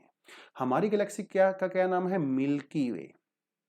क्या नाम है? मिल्की वे। आप कमेंट सेक्शन में मुझे ये बताओ कि मिल्की वे के बाद कौन सी क्लोजेस्ट गैलेक्सी हमारे सबसे क्लोज है? ठीक है, आप कमेंट सेक्शन में फटाफट मुझे बता दो। ठीक है, अब ये जो मिल्की वे, ये जो गैलेक्सीज होती है, इनकी शेप भी अलग अलग होती है। कोई इस तरह की सी स्पाइरल शेप है, ठीक है, तो हमारी जो मिल्की वे है वो इस तरह की स्पाइरल शेप की होती है। तो इस तरह से वो रोटेट करती रहती है। ठीक है, यहीं पे किसी ब्रांच के अंदर जो है वो सन भी होता है। तो सन इस गैलेक्सी के जो है चक्कर काटता रहता है चारों तरफ, और 250 मिलियन ईयर्स में एक रिवोल्यूशन जो है वो पूरा करता है गैलेक्सी के सेंटर से। ठीक है, तो ये थोड़ा थोड़ा सा इमेजिन आपको करना पड़ेगा, यूनिवर्स का मामला है भैया। ठीक है, तो ये जो है इस तरह से वही आपको जो मैंने चीज आपको बताई है कि छोटे छोटे क्लम्प्स बन जाते हैं ना गैसेस के, तो बाद में वहां से स्टार्स बनते हैं। अब देखिए इंडिया, इसने बोला है कि formation of the stars is believed to have taken place 5 to 6 billion years ago. लेकिन यह इंफॉर्मेशन भी एनसीईआरटी में गलत है। बिग बैंग के बाद विद इन 1 बिलियन ईयर पहले स्टार्स बनने शुरू हो गए थे। Getting this point? पहले स्टार्स 1 बिलियन ईयर के अंदर बनने शुरू हो गए थे। तो ये इन्फॉर्मेशन भी थोड़ी सी यहाँ पे गलत दी हुई है। ठीक है, बाकी लाइट ईयर के बारे में बता रखा है, light year is the measure of the distance and note the time. देखिए ये क्वेश्चन यूपीएससी में डायरेक्ट पूछा गया है यहाँ से। ठीक है, 3 लाख किलोमीटर पर सेकंड की स्पीड से ट्रेवल करता है आपकी लाइट, और जितना वो एक साल में ट्रेवल करती है उसको कहा जाता है लाइट ईयर। मतलब 9.461 इंटू 10⁻12 किलोमीटर, ये होता है भैया आपका लाइट ईयर। ठीक है, लाइट ईयर। चलिए, हो गया। तो this is how our galaxies were formed and this is how our stars were formed. हालांकि इसको मैं और भी ज्यादा डिटेल में जा सकता हूं, लेकिन वो हमारा इतना ज्यादा रेलेवेंट नहीं है एग्जाम के पर्सपेक्टिव से, टू बी ऑनेस्ट। ठीक है, हम लोग सीधा सीधा काम की बात करते हैं जो एनसीईआरटी में दिया हुआ है। Now let's move to the formation of the planets. Formation of the planets. Star आपने बना दिया, मतलब स्टार ऐसे ही बना। देखो ये जो क्लम्प होता है छोटा सा, इसके अंदर हाइड्रोजन होती है और हाइड्रोजन होती है। तो ये क्या करती हैं, because of the extreme gravity धीरे धीरे इसका टेम्परेचर इंक्रीज होने लगता है। जैसे ही इसका टेम्परेचर 10⁻7 डिग्री सेंटीग्रेड होता है, मतलब 10 मिलियन होता है, तो हाइड्रोजन आपस में कंबाइन होकर हीलियम बनाती है, और हाइड्रोजन जब हीलियम बनाती है इसे कहते हैं न्यूक्लियर फ्यूजन। और उस समय भैया लाइट जनरेट होती है, और जब लाइट जनरेट होती है तो क्या बनता है, स्टार बनता है। लाइट जनरेट होती है तो स्टार बनता है। तो आप इस चीज को ये इमेजिन करिए कि ये आपका पूरा यूनिवर्स है। इस यूनिवर्स के अंदर आपको ये गैलेक्सीज हैं, इन गैलेक्सीज के अंदर जो है ये आपके स्टार्स हैं। ठीक है, तो पूरे यूनिवर्स के अंदर अलग अलग पॉकेट्स हैं, इन पॉकेट्स के अंदर ज्यादा डेंसिटी है, इन पॉकेट के अंदर भी फर्दर पॉकेट्स हैं जिसके अंदर और ज्यादा डेंसिटी है, और यहीं पे पूरा मैजिक होता है। ठीक है, तो गैलेक्टिक नेबुला का टेम्परेचर होता है -270 डिग्री सेंटीग्रेड। उसके बाद जो आपका स्टेलर नेबुला होता है, मतलब ये वाला जो नेबुला होता है, इसका टेम्परेचर होता है -173 डिग्री सेंटीग्रेड। लेकिन इस स्टेलर नेबुला के अंदर में यहां पे टेम्परेचर इंक्रीज होने लगता है धीरे धीरे बिकॉज ऑफ द ग्रेविटी। और जब ये टेम्परेचर 10 मिलियन डिग्री तक पहुंच जाता है तो यहाँ पे न्यूक्लियर फ्यूजन स्टार्ट हो जाता है, और हमारा पूरे यूनिवर्स के अंदर चारों तरफ लाइट ही लाइट हो जाती है। पूरे चारों तरफ जो है लाइट ही लाइट हो जाती है। उससे पहले क्या होता है, डार्क होता है ना, डार्क। फिर यहाँ पे स्टार, वहां पे स्टार, वहां पे स्टार, चारों तरफ स्टार ही स्टार होता है। ठीक है, हालांकि प्रोसेस इसके बाद भी कॉम्प्लेक्स होती है। अभी तक सन नहीं बना है, सन इससे एक अगली नेक्स्ट प्रोसेस होती है। जब इस स्टार के अंदर ब्लास्ट होता है, ठीक है, थोड़ा सा आपको बता देता हूं, वैसे तो ज्यादा डिटेलिंग हो जाएगी, बट ठीक है कर ही रहे हैं तो थोड़ा अच्छे से कर लेते हैं। अब देखिए, पहला स्टार तो आपने बना दिया, इसे आपने प्रोटो स्टार कह सकते हो या फिर स्टार 1 कह सकते हो। अभी दोस्तों ये स्टार है ना, धीरे धीरे पता क्या होता है, इस स्टार के सेंटर में न्यूक्लियर जो मटेरियल था वो खत्म होता रहता है बिकॉज ऑफ न्यूक्लियर फ्यूजन, है ना। तो इसका सेंटर जो है वो धीरे धीरे कॉन्ट्रैक्ट होता रहता है, कोर मतलब इसकी। लेकिन आउटर में ये अभी भी एक्सपेंड होता रहता है, क्योंकि यहां पे अभी भी काफी मटेरियल बचा हुआ है, फ्यूल बचा हुआ है। अब ये समझिए, ये अपनी कोर में तो कॉन्ट्रैक्ट हो रहा है, आउटर में एक्सपेंड हो रहा है, तो क्या होगा, इसके अंदर भी तो ब्लास्ट होगा ना, इसके अंदर भी तो ब्लास्ट होगा। इसे भी ब्लास्ट कहा जाता है, लेकिन ये ब्लास्ट थोड़ा सा कॉम्प्लेक्स होता है। कॉम्प्लेक्स होता है कैसे, अगर ये जो स्टार 1 है, मतलब इसे हम लोग पॉपुलेशन स्टार 1 भी कह सकते हैं, स्टार पॉपुलेशन 1 भी कह सकते हैं, प्रोटो स्टार भी कह सकते हैं। अगर इसका size is less than 1.44 of the sun, अगर ये सन के बराबर है या फिर सन से 1.44 टाइम्स कम है, तो इसके अंदर जो ब्लास्ट होगा उससे क्या बनेगा, उससे प्लेनेटरी नेबुला बनेगा। क्या बनेगा, प्लेनेटरी नेबुला। जैसे हमारा बना था, हमारा जो सोलर सिस्टम है वो प्लेनेटरी नेबुला से बना हुआ, जिससे प्लेनेट बनते हैं। अगर इसका साइज मोर देन 1.44 से लेके वो 3 टाइम्स के बीच में है, तो दोस्तों इसके अंदर होता है सुपरनोवा एक्सप्लोजन। और अगर ये मोर देन 3 टाइम्स है तो इसके अंदर इतना बड़ा एक्सप्लोजन होता है कि वो ब्लैक होल बन जाता है, वो ब्लैक होल बन जाता है। तो गैलेक्सीज के अंदर आपको सुपरनोवा एक्सप्लोजन भी मिलता है, गैलेक्सी के अंदर आपको प्लैनेटरी नेबुलास भी मिलते हैं, गैलेक्सीज के अंदर आपको ब्लैक होल्स भी मिलते हैं। ये सब कुछ पाया जाता है गैलेक्सी के अंदर। मतलब ये जो आपकी गैलेक्सी है, अब मान लो ये थोड़ा सा ये देख लो, मान लो इसका साइज लेस देन 1.44 है, तो ये बनेगा आपका प्लैनेटरी नेबुला जिससे प्लैनेट्स बनेंगे। और मान लो इसका साइज 1.44 और 3 के बीच में है, तो यहाँ पे होगा सुपरनोवा एक्सप्लोजन। और इसका साइज मान लो मोर देन 3 टाइम्स है सन के, तो इसके अंदर ये क्या बनेगा, ब्लैक होल। तो आपकी गैलेक्सीज के अंदर ही अलग अलग तरह की फॉर्मेशंस होती हैं, डिपेंड करता है कि उस स्टार का साइज क्या है। ठीक है, तो हम लोग सिर्फ इस प्लेनेटरी नेबुला की ही बात करेंगे, ये इसमें ज्यादा जाने की हम लोगों को जरूरत है नहीं। ठीक है, चलिए तो अब बात करते हैं कि हमारे प्लैनेट्स कैसे बने। कहता है the following are the consider to be the stages. अब अलग अलग स्टेज यहां पे बात करता है। क्या पहले स्टेज में क्या कहता है? Stars are localized lumps of gas within a nebula. Star कुछ नहीं होते, एक नेबुला के अंदर लोकलाइज्ड लम्प्स होते हैं। लोकलाइज्ड लम्प का मतलब ये होता है कि जहां पे डेंसिटी थोड़ी सी एक्स्ट्रा होती है। देखिए डायग्राम आपको दिखा देता हूं। देखिए हम सारी चीजें डायग्राम से ही करेंगे और इसीलिए 11th के स्टैंडर्ड एनसीईआरटी इतनी इतनी इंटरेस्टिंग है। देखिए ये चीज आप देख सकते हो। तो ये क्या है? ये पूरा का पूरा क्लाउड ही तो है जो आपको नजर आ रहा है, यहाँ पे चारों तरफ नजर आ रहा है। लेकिन इसके सेंटर में क्या है? इसके सेंटर में सन है। तो sun is nothing but a localized very dense lump of the gases in a bigger nebula। तो एक बड़े नेबुला, मतलब क्लाउड की बात कर रहा हूं, क्लाउड नेबुला ही होता है जिसके अंदर डस्ट पार्टिकल्स, गैसेस वगैरह सब कुछ होता है। उस बड़े क्लाउड के अंदर इसके सेंटर में एक चमकता हुआ, लाइट प्रोड्यूस करता हुआ एक बॉडी होती है जिसे आप सन कहते हो। और इस सन के चारों तरफ क्या होता है? डस्ट पार्टिकल्स होते हैं, गैसेस होती हैं, वाटर होता है, दुनिया भर का मसाला होता है ना, अलग अलग तरह के मेटल्स होते हैं, वो सब कुछ होता है।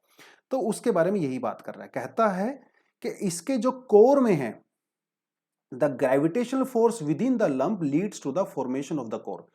ग्रेविटेशनल पुल लगेगा ना, तो ग्रेविटेशनल पुल सबसे ज्यादा कहां पे होता है? सेंटर में होता है, जिसकी वजह से क्या होता है? सेंटर के अंदर गैसेस ज्यादा इकट्ठी हो जाती हैं और बाहर की तरफ डेंसिटी थोड़ी सी कम हो जाती है। तो सेंटर में क्या होता है? सेंटर में जैसे ही टेम्परेचर उस हाई ग्रेविटी की वजह से 10 मिलियन डिग्री पहुंचता है, तो वहां पे न्यूक्लियर फ्यूजन स्टार्ट हो जाता है और हमारा सन बन जाता है।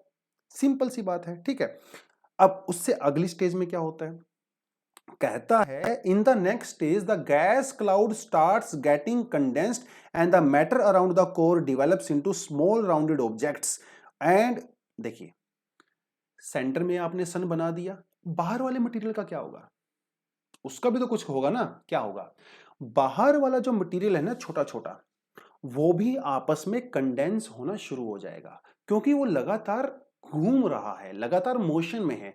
मोशन की वजह से वो आपस में टकराने लगता है, और जब वो आपस में टकराएगा तो धीरे धीरे उसका साइज इंक्रीज होने लगेगा। जैसे जैसे उसका साइज इंक्रीज होगा तो वो ज्यादा छोटे पार्टिकल को अट्रैक्ट करने लगेगा। तो एक छोटा सा छोटा सा कण, छोटा सा रॉक, धीरे धीरे उसका साइज इंक्रीज होने लगता है, और फिर वही तो बनता है क्या? प्लेनेट बनता है।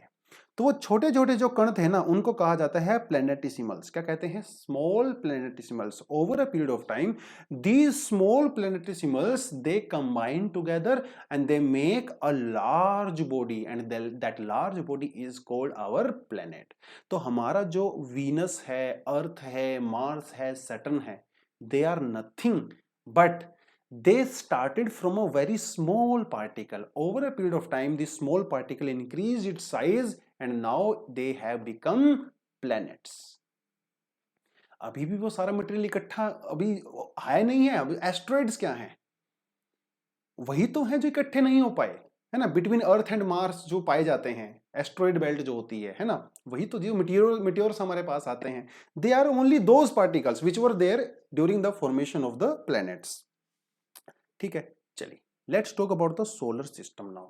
कहता है our solar system consist of 9 planets, which is wrong information, क्योंकि इन्होंने शायद अपडेट नहीं किया इसको। We have only 8 planets. ठीक है, प्लूटो को हम लोगों ने भगा दिया, बिकॉज प्लूटो कुछ प्लेनेट बनने के लिए दोस्तों कुछ क्वालिफिकेशन की रिक्वायरमेंट होती है, जैसे एग्जाम देने के लिए क्वालिफिकेशन की रिक्वायरमेंट होती है। तो उस क्वालिफिकेशन को फुलफिल नहीं कर पाया, इसलिए हमने उसको भगा दिया। क्या क्या वो क्वालिफिकेशन है आपको जानने की ज्यादा जरूरत नहीं है, लेकिन जैसे मान लो उसका एक प्रॉपर ऑर्बिट होना चाहिए, लेकिन प्लूटो का नहीं था। वो इतना, उसके अंदर इतना ग्रेविटेशन फील्ड होना चाहिए कि अपनी सराउंडिंग को क्लियर कर सके। उसकी सराउंडिंग भी क्लियर नहीं थी। अरे इवन उसका जो सैटेलाइट था वो उससे खुद बड़ा था। तो अपने सैटेलाइट से तो भैया बड़ा रहो, कम से कम सैटेलाइट उसका ज़्यादा बड़ा था, वो खुद छोटा था, तो इन कुछ रीजंस की वजह से उसको हम लोगों ने भगा दिया। तो अभी हम उसको प्लेनेट नहीं कहते हैं, we call that a dwarf planet, ठीक है। And now that is a part of Kuiper belt, ठीक है। जो प्लूटो, जो आपके नेपच्यून से बाहर पार्टिकल्स पाए जाते हैं उसको क्यूपियर बेल्ट कहते हैं। खैर, तो इसने कहा है कि हमारे 9 प्लैनेट है, जो कि इन्फॉर्मेशन गलत है। इसने कहा कि 10th प्लैनेट 2003 यूबी, इसकी भी खोज कर ली गई है, लेकिन ये इन्फॉर्मेशन भी यहाँ पे काफ़ी नहीं है, क्योंकि अभी भी दुनिया की बहुत सारी जो एजेंसीज हैं they do not consider it as a 10th planet, है ना। बहुत सारा कंट्रोवर्सी है इसमें, तो we will not consider this as such. फिर ये कहता है कि अपने सन की बात कर रहा है, कहता है started with the collapse and the core formation some 5 to 5 billion years ago, मतलब आज से 5 से 5.5 बिलियन ईयर्स पहले हमारा सन बना था, ठीक है। और 4.6 बिलियन ईयर्स पहले हमारे प्लेनेट बनने स्टार्ट हुए थे। तो वो जो क्लाउड, जो नेबुला था, उसके जो कोर के अंदर जो हीट प्रोड्यूस होना शुरू हुई थी, that was around the 5 to 5.6 billion years from present, है ना। That was the birth of our sun and our planet started formation around 4.6 billion years ago. अभी भी we find a lot of asteroids and the comets, ना वो क्या है, they are nothing but the dust grains and the gases, ठीक है। तो वो जो मटेरियल, जो ये वाला मटेरियल की मैं बात कर रहा हूँ, ये जो चारों तरफ है ना यहाँ पे, तो धीरे धीरे क्या हुआ, ये मटेरियल जो है वो छोटे छोटे जो टुकड़े थे वो आपस में जुड़ते चले गए, बड़े बनते चले गए, और फिर बड़े बड़े बनते बनते बाद में फाइनली वो इस तरह से हमारे बन गए, ठीक है। तो जैसे तो ये हमारा अर्थ है, और अर्थ के में इसको मैं रेड कलर का ले लेता हूँ, ठीक है। तो अर्थ के बीच में और मार्स के बीच में इस तरह की एक बेल्ट पाई जाती है जिसे आप एस्ट्रॉइड बेल्ट कहते हैं। वो asteroid belt is nothing but they are the previous dust particles, है ना, and solid particles, they are still there, है ना। तो ये वही हैं, और इसमें कोई खास चीज़ यहाँ पे है नहीं, ठीक है। चलिए, तो इसके बारे में ये बात कर रहा है। तो जब हम लोग प्लेनेट की बात करते हैं तो हमारे सोलर सिस्टम के अंदर दो तरह के प्लेनेट पाए जाते हैं। पहले होते हैं इनर प्लेनेट, दूसरे होते हैं आउटर प्लेनेट, ठीक है।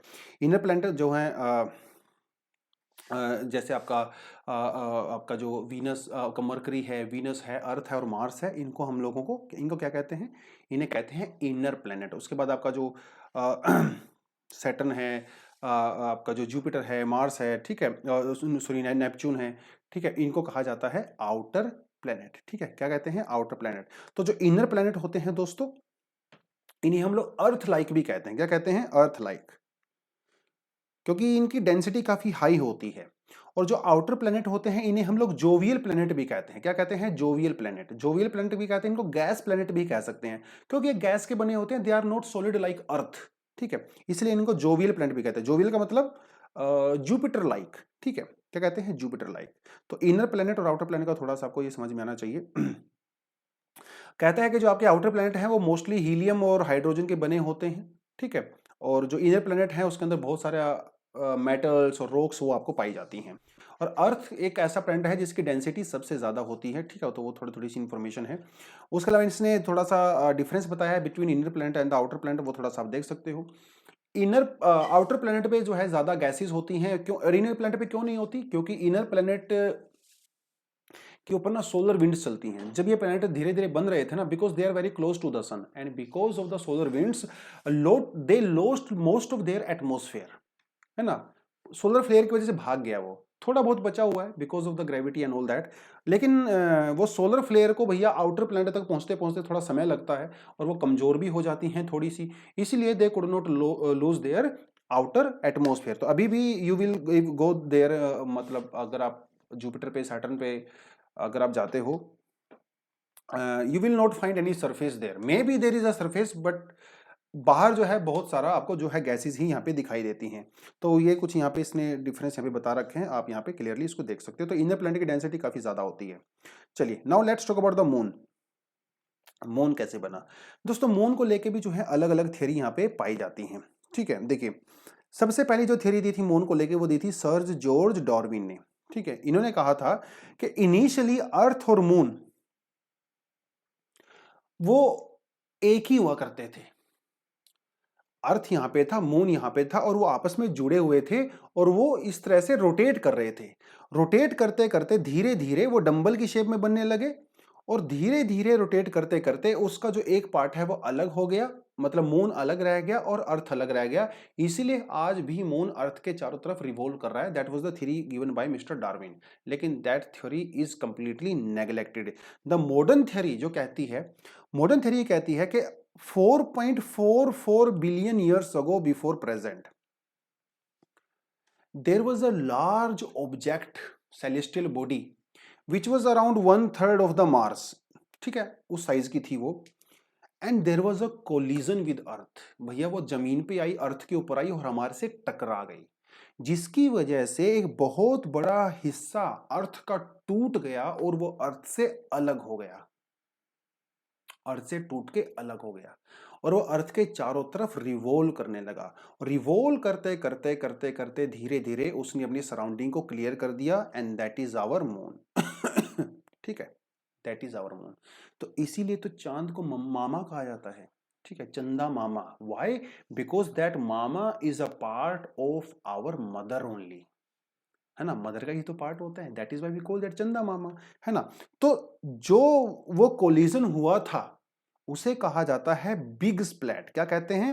बिग स्प्लैट और जायंट इंपैक्ट। ये थोड़ा सा आपने याद रख लेना एग्जाम के पर्सपेक्टिव से, ठीक है। कब हुआ था? 4.44 बिलियन ईयर्स अगो, ठीक है। Now let's talk about the evolution of earth. देखिए, फॉर्मेशन ऑफ अर्थ हम लोगों ने कर लिया, जैसे बाकी वो सारे प्लेनेट बने हैं ना, वो एक नेबुला था बहुत बड़ा, उसके सेंटर में जो है सन आ गया, चारों तरफ जो है डस्ट पार्टिकल, सॉलिड पार्टिकल्स थे, उनके आपस में मिलने से, कंबाइन होने से सारे के सारे प्लेनेट बन गए। So that was the thing. But now let's talk about the evolution of earth. Evolution of earth का मतलब ये है कि अर्थ की जो आज प्रेजेंट पोजीशन है वो कैसे आई, कहां से पैदा हुई वो पता चल गया, लेकिन प्रेजेंट स्टेट कैसे है? क्या हमेशा से ही अर्थ ऐसी थी? क्या यहाँ पे हमेशा से ही फॉरेस्ट थे? क्या हमेशा से यहाँ पे ओशंस थे? क्या वो सब कुछ था क्या यहाँ पे? नहीं, ऐसा नहीं है। Initially our earth was completely a barren, rocky and the hot object. बहुत गर्म थी, it was like a very hot molten ball, ठीक है। देखो, सीधी सी बात है, अर्थ बना कैसे? छोटे छोटे ऑब्जेक्ट जब आपस में कंबाइन होने लगे तभी तो अर्थ बनी ना, इसका साइज धीरे धीरे इंक्रीज होता रहा। अब आप ये सोच के देखो, जब आपकी अर्थ के ऊपर इतनी ज्यादा बम्बार्डमेंट हो रही है तो वो ठंडी थोड़ी रहेगी, गर्म ही होगी ना। तो initially our earth was a very very molten hot ball, ठीक है। What about atmosphere? Initially earth का जो एटमॉस्फेयर था, it had hydrogen and helium only and that atmosphere was very very thin. तो उस समय दो चीजें हुई, तो खैर इसमें कर लेंगे हम लोग, ये वाला पॉइंट आपको मैं यहां बता दूंगा तो थोड़ा सा मुझे याद रहेगा, ठीक है। तो over a period of time क्या हुआ? Over a period of time धीरे धीरे जो वो बम्बार्डमेंट थी वो कम होने लगी। जब बम्बार्डमेंट कम हुई तो धीरे धीरे अर्थ जो है वो ठंडी होने लगी, और जब अर्थ धीरे धीरे ठंडी होने लगी तो इसके अंदर जो मटेरियल था अर्थ के अंदर, उसने भी अपने आप को डेंसिटी के हिसाब से एडजस्ट करना शुरू कर दिया। तो जो हैवीएस्ट जो पार्टिकल्स थे, जैसे आपका निकल, आयरन वगैरह, वो तो चले गए सेंटर की तरफ, और जो लाइटर वाले थे वो रह गए बाहर की तरफ। उसे कहते हैं density differentiation, and this process is still going on. Density differentiation is still going on, ठीक है। वही इसके बारे में बात कर रहा है। तो 4.6 बिलियन ईयर्स जो है वो इसकी एज है जब इसने बनना स्टार्ट किया था एंड ऑल दैट, वो सारी चीजें हम लोग यहाँ पे कर लेंगे। अर्थ के इंटीरियर के जो है, अंदर के जो है अलग अलग लेयर्स पाई जाती हैं। अर्थ के इंटीरियर के जो लेयर्स हैं इसके बारे में हम कहाँ पढ़ेंगे? अगले चैप्टर में पढ़ेंगे, ठीक है। तो यहाँ पे उसने सिर्फ एक इंट्रोडक्शन दिया हुआ है कि भैया शुरू में हमारी अर्थ बहुत गर्म हुआ करती थी, जिसकी वजह से जो हैवी पार्टिकल्स थे वो सेंटर की तरफ चले गए, लाइटर पार्टिकल जो है वो टॉप की तरफ आ गए, और इस तरह से लेयर्स बन गई। तो दैट इज वाई हमारा जो एयर का, अर्थ का स्ट्रक्चर है, दैट इज लेयर्ड, ठीक है। तो सबसे जो ऊपर वाला जो पार्ट है दैट इज वेरी सॉलिड, उसे कहा जाता है लिथोस्फीयर। तो जो वो पार्टिकल इकट्ठे हुए तो सबसे हमारा जो है कोर बना, मेंटल बना, लिथोस्फीयर बना, तो अलग अलग लेयर हमारी बन गई, ठीक है। Crust is also there, crust is also part of lithosphere, right. तो ये तो सारा का सारा हम अगले चैप्टर में पढ़ेंगे, तो ये इसका काम नहीं है। तो मतलब सीधा सीधा वही बोल रहा है कि जो हैवीएस्ट पार्टिकल थे वो नीचे नीचे सिंक होने लगे, जो लाइटर पार्टिकल थे वो धीरे धीरे ऊपर की तरफ आने लगे, एंड दिस थिंग हैपेंड, ठीक है। तो 4.46 billion years ago this process was going on, but 4.44 billion years ago when the big splat happened, again earth became a very molten ball, and this process again started, and this process is still going on. ठीक है, तो वो धीरे धीरे यहाँ पे इस तरह से चलता रहा. Now let's talk about the evolution of atmosphere. ठीक है, थोड़ा सा वो अर्थ के इंटीरियर के बारे में हम लोग अगले चैप्टर में बहुत डिटेल में पढ़ेंगे, तो अभी उसके ऊपर कोई ज्यादा दिमाग लगा के फायदा है नहीं. ठीक है. Now let's talk about the atmosphere. How atmosphere was formed? Look, our initial atmosphere के I already told you there was hydrogen and helium. Those two gases were dominating. अब now just imagine hydrogen and helium they are very light in weight, है ना, they are very very less dense. तो उसकी वजह से क्या होगा, जब डेंस होगा तो उड़ जाएगा ना, है ना, उड़ जाएगा. दूसरी बात, अर्थ क्योंकि सन के काफी क्लोज है as compare to Jupiter, Saturn and all that, तो यहां पे बहुत ज्यादा सोलर विंड्स भी आ रही थी. सन इतना गर्म है तो वहां से विंड्स तो चलती हैं ना. उस सोलर विंड की वजह से और इन गैसेस के नेचर की वजह से ये जो इनिशियल एटमॉस्फेयर था ना, ये पूरा गायब हो गया. तो we lost our initial atmosphere completely. ठीक है, ये चीज हुई. अब देखो, तो कहता है, देखिए अभी प्रेजेंट के एटमॉस्फेयर में क्या है, नाइट्रोजन और ऑक्सीजन है, लेकिन हमेशा से वैसा नहीं था. तो इनिशियल जो एटमॉस्फेयर है पहली स्टेज वाला, उसे कहा जाता है प्राइमोर्डियल एटमॉस्फेयर. फिर आती है सेकंड स्टेज की बात. देखिए, क्योंकि पूरी की अर्थ के अंदर जो पूरा मटेरियल था वो इकट्ठा हो रहा था and all that, everything was happening, और वहां पे कुछ गैसेस भी थे, वाटर वेपर भी थे एंड ऑल दैट. तो वो सारा मटेरियल जब इकट्ठा हो रहा था ना दोस्तों, तो अर्थ के अंदर से बहुत सारी गैसेस निकली, वाटर वेपर्स निकले, और वो बाहर की तरफ आए. अब पहले ऊपर हाइड्रोजन और हीलियम थे, वो तो भाग गए थे, लेकिन नीचे से क्या आया, नीचे से वाटर वेपर आए. ठीक है, तो ये पहले वाला एटमॉस्फेयर था तो खत्म हो गया था. फिर नीचे से क्या है, वाटर वेपर्स आए, कार्बन डाइऑक्साइड आई, मीथेन आई, अमोनिया आया. इस तरह की गैसेस जो है वो बाहर आने लगी. This was our second atmosphere. अभी प्लांट व्लांट नहीं आए हैं, अभी लाइफ नहीं आई है, अभी सिर्फ सेकंड एटमॉस्फेयर आया है. ठीक है. अब थोड़ा सा अभी आपको समझना पड़ेगा. अर्थ was hot, there was ammonia, there was carbon dioxide, there was water vapour, everything was just like that. But slowly and steadily earth was getting cooled day by day. ठंडी हो रही थी ना धीरे धीरे. और जो वाटर वेपर थे आपके एटमॉस्फेयर के अंदर इतने सारे, देवर कंडेंसिंग, कंडेंस हो रहे थे. कंडेंस होने से रेनफॉल हो रहा था, लेकिन वो रेनफॉल सरफेस पे तो नहीं आ पा रहा था क्योंकि अर्थ बहुत गर्म थी.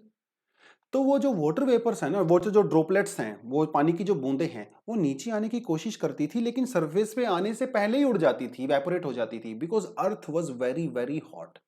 But what happened slowly and gradually, earth का जो टेम्परेचर है सरफेस का, वो 100 डिग्री से कम हो गया.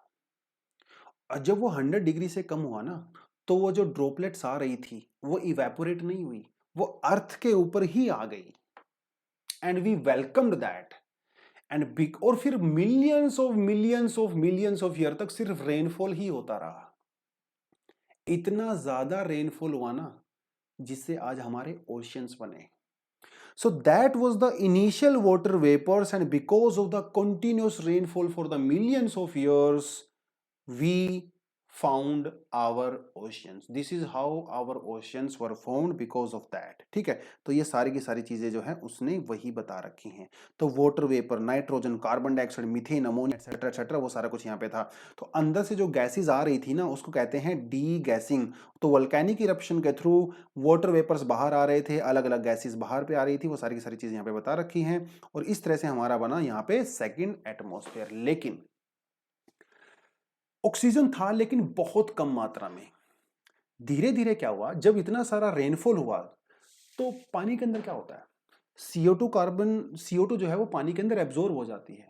तो आपका अमोनिया, आपका CO2, ये पानी के अंदर एब्जॉर्ब हो गया, और धीरे धीरे हमारे एटमॉस्फेयर में CO की मात्रा कम होने लगी. ठीक है, CO की मात्रा कम होने लगी. ठीक है, और वाटर वेपर भी कम होने लगे क्योंकि वो रेनफॉल के थ्रू नीचे आ गए थे. But then something happened, very magic. Life जो है वो स्टार्ट हो गई. लाइफ कैसे स्टार्ट हुई, हालांकि इसकी एग्जैक्ट एक्सप्लेनेशन किसी के पास नहीं है, बट यस, ऐसा कहा जाता है कि 3.8 बिलियन ईयर्स के आसपास कुछ केमिकल रिएक्शंस हुए, उस केमिकल रिएक्शन की वजह से लाइफ जो है वो ओशियंस के अंदर स्टार्ट हुई। और जब ओशियन के अंदर लाइफ स्टार्ट हुई मतलब वहां पे कुछ इनिशियल प्लांट्स बने होंगे, फोटोसिंथेसिस स्टार्ट हुआ। फोटोसिंथेसिस स्टार्ट होते होते धीरे धीरे हमारे ओशंस के अंदर ऑक्सीजन की मात्रा बढ़ने लगी। तो 2000 मिलियन ईयर्स तक हमारे ओशंस के अंदर ऑक्सीजन पैदा होती रही, वाटर के अंदर घुलती मिलती रही और हमारे ऑक्सीजन उनके अंदर सैचुरेशन आ गया। बाद में ओशन से ऑक्सीजन एटमॉस्फेयर के अंदर लीक होने लगी और हमारे एटमॉस्फेयर के अंदर भी ऑक्सीजन की मात्रा बढ़ने लगी। ठीक है, ये यहां पे पूरी तरह से मामला बनता है। लाइफ कैसे स्टार्ट हुई, तो हमें पता चल गया ओशन कैसे बनी, एटमॉस्फेयर कैसे बना। ठीक है, कार्बन डाइऑक्साइड तो एटमॉस्फेयर अंदर कम हो ही गया था because of the water and all that. अभी हम लोग यहाँ पे ऑक्सीजन की मात्रा बढ़ाएंगे। तो अर्थ के ऊपर जो इस टाइम ऑक्सीजन पाई जाती है, ये मात्रा कहां से आई दोस्तों? ये आई फोटोसिंथेसिस से। तो अर्थ में जो इनिशियल लाइफ स्टार्ट हुई ना, वो केमिकल रिएक्शन से हुई। उस केमिकल रिएक्शन की वजह से कुछ कॉम्प्लेक्स ऑर्गेनिक मॉलिक्यूल्स बने, वो मॉलिक्यूल्स आपस में जुड़े, उन मॉलिक्यूल्स ने इनिशियल जो है लाइफ यहां पे स्टार्ट की। और उस अर्ली लाइफ के एग्जाम्पल हमें कहां पे मिलता है, प्रूफ कहां पे मिलते हैं? आपकी रॉक्स के अंदर मिलते हैं, फॉसिल फ्यूल्स के अंदर मिलते हैं। तो अर्थ के अंदर जो इनिशियल लाइफ के प्रूफ पाए जाते हैं वो पाए जाते हैं 3000 मिलियन ईयर्स, मतलब 3 बिलियन ईयर्स, मतलब उससे भी पुराने हैं। तो आप ये कह सकते हो कि अर्थ में जो है लाइफ 3.8 बिलियन ईयर्स पहले स्टार्ट हो चुकी थी। तो आप ये कह सकते हो 5 बिलियन ईयर्स पहले सन आया, उसके बाद 4.6 बिलियन ईयर्स जो है हमारी अर्थ बनना स्टार्ट हुआ। फिर 4.4 बिलियन ईयर्स हमारा जो है मून बना। मून बनने के बाद फिर 3.8 बिलियन ईयर्स, ठीक है, यहां पे हमारी लाइफ आई। अब धीरे धीरे जब लाइफ आई, फोटोसिंथेसिस होने लगा, ऑक्सीजन की मात्रा बढ़ने लगी, तो आज हमारे यहाँ पे इतनी सारी ऑक्सीजन है थैंक्स टू फोटोसिंथेसिस। तो उस फोटोसिंथेसिस से जो ऑक्सीजन बनी उसने फर्दर लाइफ को सपोर्ट किया। जो फर्दर लाइफ बनी उसने फर्दर ऑक्सीजन रिलीज किया। तो एक पॉजिटिव फूड फीडबैक लूप बन गया। आज भी यही पॉजिटिव फीडबैक लूप बन रहा है। ऑक्सीजन से लाइफ बनती है और उसी से फिर फर्दर ऑक्सीजन बनती है, ऑक्सीजन से प्लांट, प्लांट से ऑक्सीजन, ऑक्सीजन से प्लांट। ये जो है चक्र आज भी पूरी तरह से चल रहा है। So this is all about, this is how our life started. ठीक है, एक आपको मैं जियोलॉजिकल स्केल का डायग्राम दिखाता हूं, क्योंकि यहाँ वाला जो डायग्राम है वो थोड़ा सा छिप गया इसके पीछे, अलग से मैं आपको दिखाता हूँ। देखिए, तो ये पूरी की पूरी कहानी जो आपकी 4.6 बिलियन ईयर से स्टार्ट होती है। तो पहले आप जाते हो 3.8 बिलियन ईयर्स पहले, जहां पे सबसे पहले जो है फोटोसिंथेसाइजिंग साइनोबैक्टीरिया वगैरह बने। साइनोबैक्टीरिया वगैरह वही हैं जो मैंने आपको बात बताई है, इनको ऑक्सीजन की रिक्वायरमेंट नहीं होती है लाइफ के लिए, सस्टेन करने के लिए। ठीक है, तो आज भी पाए जाते हैं, समंदर के बिल्कुल बॉटम में आप जाओगे ना, आपको अभी भी आज भी साइनोबैक्टीरिया पाए जाते हैं। They do not need photosynthesis to make their own food. ठीक है, and it is also believed that life started because of the cyanobacteria on earth. ठीक है, उसके बाद जैसे आप 2.5 बिलियन ईयर्स में जाओगे तो यहाँ पे सॉफ्ट बॉडी एनिमल्स बने। 570 मिलियन ईयर्स के बाद अगर आप जाओगे तो यहाँ पे फिर आपको फंजाई वगैरह देखने को मिलते हैं। अब 38 मिलियन के बाद तो आपको यहाँ पे प्लांट्स और फिश वगैरह देखने को मिलती हैं। फिर आप जैसे ही यहाँ पे पहुँचते हो जुरासिक 2.8 मिलियन ईयर्स पहले, तो यहाँ पे डायनासोर्स वगैरह आपको देखने को मिलते हैं। 65 मिलियन ईयर्स अगो आपके जो है डायनासोर खत्म हो गए, दूसरे मैमल्स बनना स्टार्ट हो गए।